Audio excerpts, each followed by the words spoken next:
বন্ধুরা, রাধাবল্লভী বানানোর জন্য আমি 200 গ্রাম বিউলির ডালকে 6 থেকে 8 ঘন্টা আগে ভিজিয়ে রেখেছিলাম।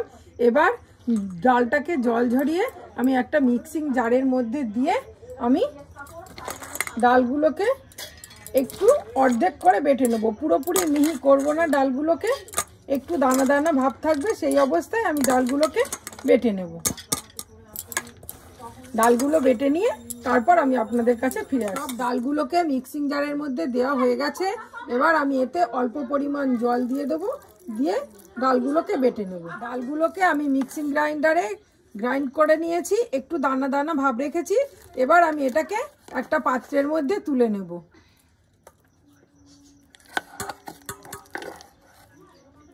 আমার ডালটা বাটা হয়ে গেছে। এবার আমি রাধাবল্লভীর জন্য পুর বানিয়ে নেব। তার জন্য আমি নিয়েছি সরিষার তেল, আর নিয়েছি আদা বাটা ও কাঁচা লঙ্কা বাটা, আর নিয়েছি হিং, আর নিয়েছি মৌরি। এই মৌরিগুলোকে আমি তাওয়াতে হালকা করে গরম করে নেব, নিয়ে আধ ভাঙা করে নেব। পুরোপুরি গুঁড়ো করব না, অর্ধেক ভাঙা ভাঙা করে নেব। সব কিছু রেডি করে আমি গ্যাসের ওভেনে একটা কড়াই বসিয়ে দিয়েছি। এবার কড়াইতে দিয়ে দেব পরিমাণ মতো সরিষার তেল।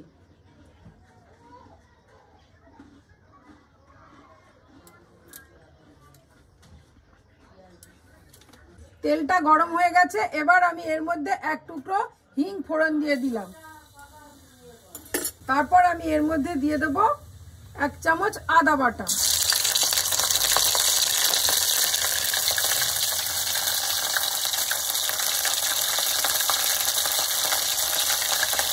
আর দিয়ে দেবো 1 চামচ কাঁচা লঙ্কা বাটা। আদা আর কাঁচা লঙ্কাটা দিয়ে আমি খুব ভালোভাবে নেড়ে নেব।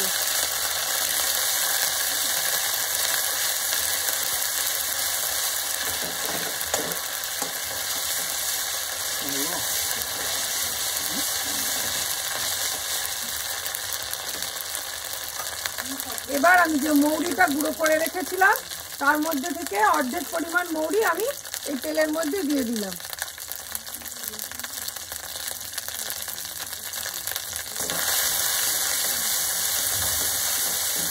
এবার আমি এর মধ্যে ডাল বাটাগুলোকে দিয়ে দেব।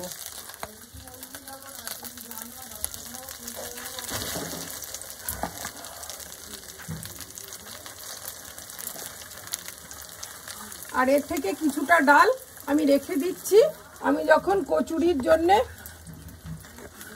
লেচি বানাবো তখন ওই ময়দার ডোটার মধ্যে এটাকে অ্যাড করব।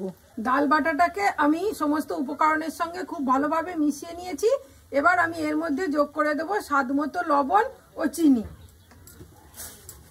আমার লবণটা দেওয়া হয়ে গেছে। এবার আমি এর মধ্যে 2 চামচ চিনি যোগ করে দেব, দিয়ে লবণ ও চিনিটাকে আমি খুব ভালোভাবে ডালের সঙ্গে মেশাতে থাকবো।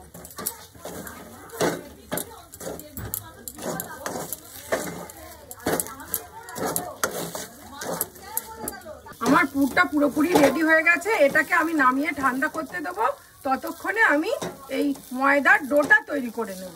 রাধাবল্লভীর ডোটা তৈরি করার জন্য আমি এখানে একটা পাত্রে 800 গ্রাম মতো ময়দা নিয়ে নিয়েছি।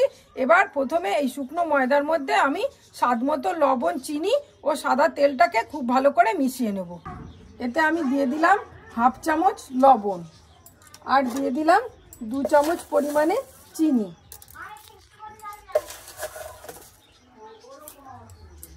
নুন আর চিনিটাকে দিয়ে আমি খুব ভালোভাবে প্রথমে ময়দার সঙ্গে মিশিয়ে নেব। তারপর এতে আমি যোগ করে দেব সাদা তেল। আমি খুব বেশি সাদা তেল দেব না, আমি এখানে অল্প করেই সাদা তেলটা দেব।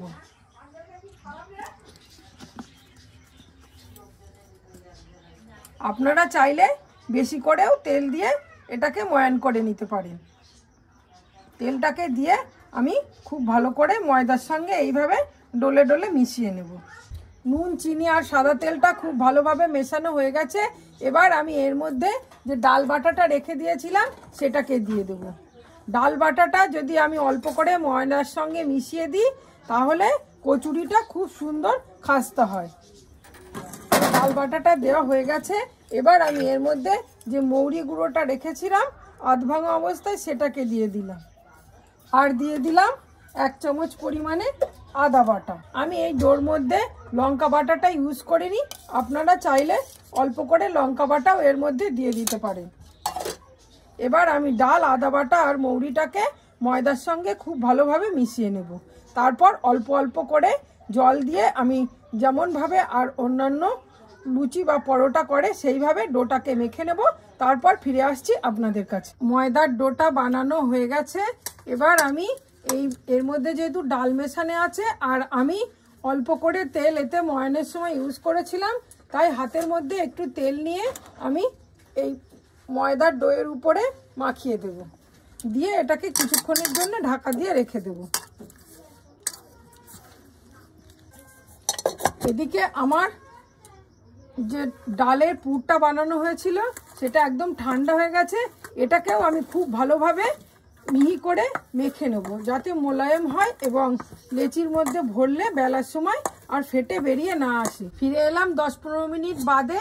10-15 মিনিট বাদে আমি ঢাকাটা খুলে ময়দাটাকে আবারও একটু মেখে নেব এবং এর থেকে লেচি কেটে আমি প্রত্যেকটা লেচির মধ্যে পুর ভরে নেব।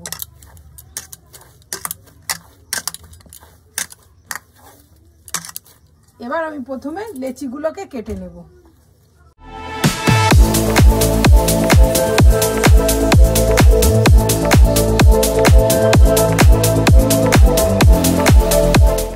আমি এই সাইজের লেচি কাটবো, কারণ রাধাবল্লভীর লেচিগুলোকে একটু বড় বড় করেই কাটতে হয়।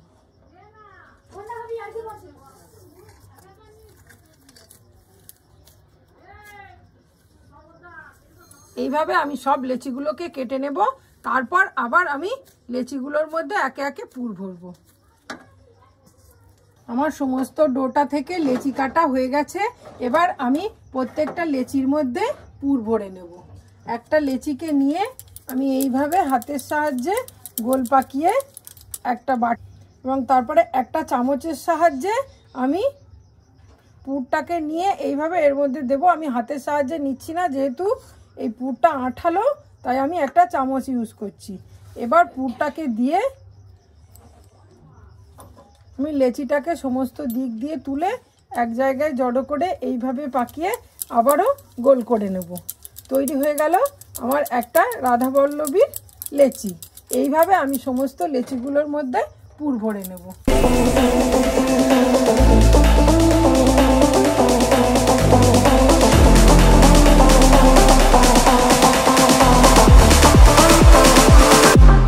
আমার সব লেচিতে পুর ভরা হয়ে গেছে।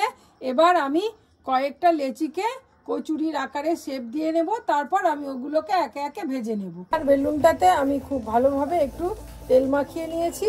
এবার আমি একটা লেচি নিয়ে হালকা হাতে বেলে নেব।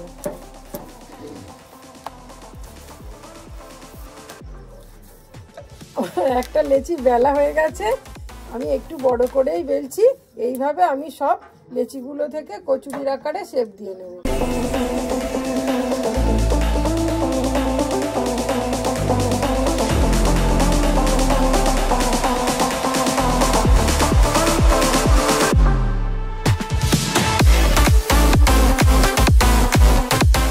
আমি বেশ কয়েকটা লেচিকে কচুরির আকারে শেপ দিয়ে নিয়েছি। এবার আমি এগুলোকে কড়াইতে তেল দিয়ে ভেজে নেব। কড়াইটা গরম হয়ে গেছে। আমি এর মধ্যে দিয়ে দিচ্ছি পরিমাণ মতো সাদা তেল।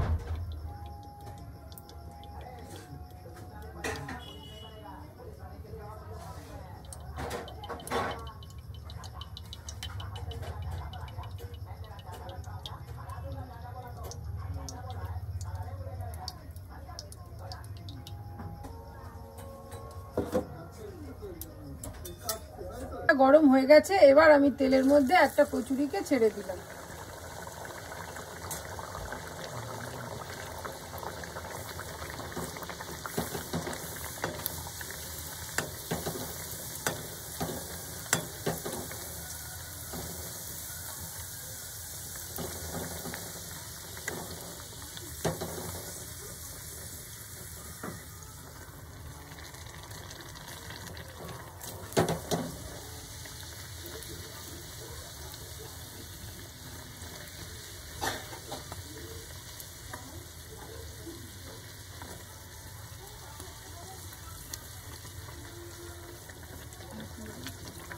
আমার একটা রাধা বল্লভী ভাজা হয়ে গেছে।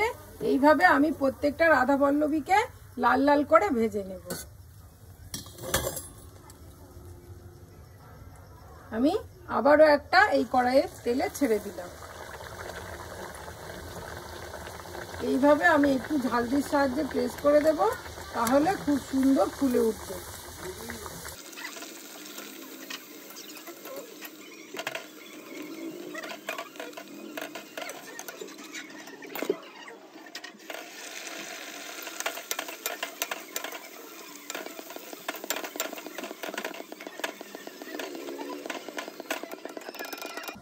আমার আবারও একটা কচুরি ভাজা হয়ে গেছে। এবার আমি এইভাবেই সব কচুরি ভেজে তারপর আপনাদের কাছে ফিরে আসছি। বন্ধুরা, আমার সব রাধা বল্লভীগুলো ভাজা হয়ে গেছে। এবার আমি চানা মশলার সঙ্গে এই রাধা বল্লভীগুলোকে সার্ভ করেছি। এই চানা মশলার রেসিপিটা আমি অন্য কোনো দিন আপনাদের সঙ্গে শেয়ার করব। তো এইভাবেই তৈরি হয়ে গেল আমাদের বিয়েবাড়ির স্বাদের রাধা বল্লভী। তো আমাদের এই রেসিপিটি যদি আপনাদের ভালো লাগে তাহলে আমাদের চ্যানেলটাকে সাবস্ক্রাইব করে অবশ্যই আমাদের পাশে থাকবেন এবং লাইক, শেয়ার ও কমেন্ট করতে ভুলবেন না। নমস্কার।